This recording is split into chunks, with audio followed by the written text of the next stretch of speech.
Ya, Assalamualaikum warahmatullahi wabarakatuh. Perkenalkan, nama saya Regi Fitriani, kelas non-regular semester 3, nomor NPM 7420117201, mata kuliah Hukum Pidana Lanjutan, dosen Ibu Profesor Dr. Hajah Yani Nurayani, SAMH, wakil asisten dosen Bapak Dr. M. Rendi Alidayandi, SAMH. Tugas review pertemuan ke-13 Hukum Pidana Lanjutan, yaitu tentang alasan hapusnya kewenangan menuntut dan menjalankan pidana part 1. Alasan hapusnya kewenangan menuntut: 1. Tidak adanya pengaduan pada delik aduan. 2. Nebis on idem, pasal 76 KUHP. 3. Matinya terdakwa, pasal 77 KUHP. 4. Kedaluarsa, pasal 78 KUHP.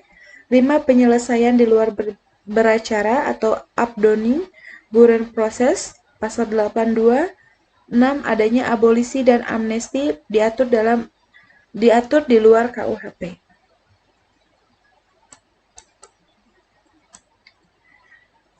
1. Tindak adanya pengaduan pada delik aduan.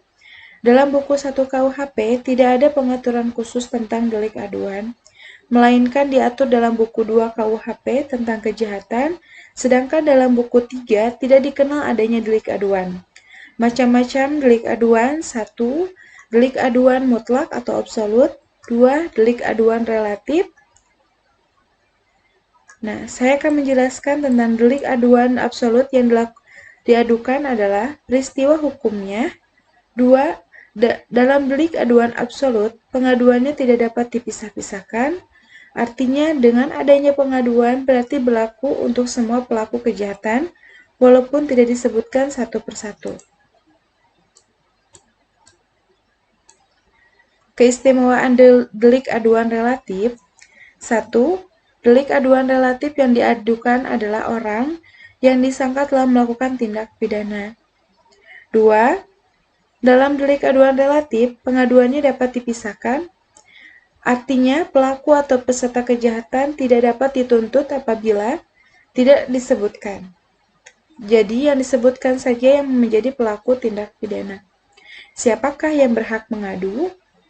Berdasarkan pasal 72 dan pasal 73 KUHP, dapat disimpulkan bahwa yang berhak mengadu adalah orang atau mereka yang terkena kejahatan. Misalnya, pasal 319 KUHP, penghinaan yang diancam dengan pidana menurut bab ini tidak dituntut jika tidak ada pengaduan dari orang-orang terkena kejahatan itu.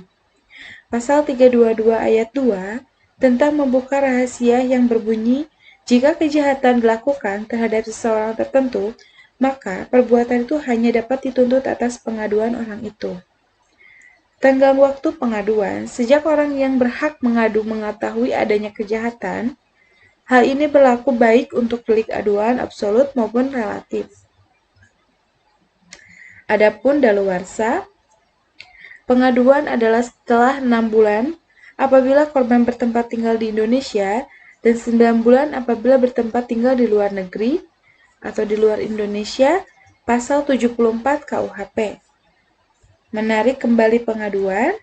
Berdasarkan pasal 75 KUHP, penarikan dapat dicabut 3 bulan setelah pengaduan diajukan, tetapi jika orang berhak mengadu meninggal, tetapi khusus untuk delik aduan absolut, penarikan pengaduan tidak terikat waktu 3 bulan, melainkan selama waktu pemeriksaan dalam sidang pengadilan. Sekian review pertemuan ke-13 Hukum Pidana Lanjutan yang dapat saya sampaikan. Mohon maaf apabila masih ada kata-kata yang kurang atau salah. Sekian dan terima kasih. Wassalamualaikum.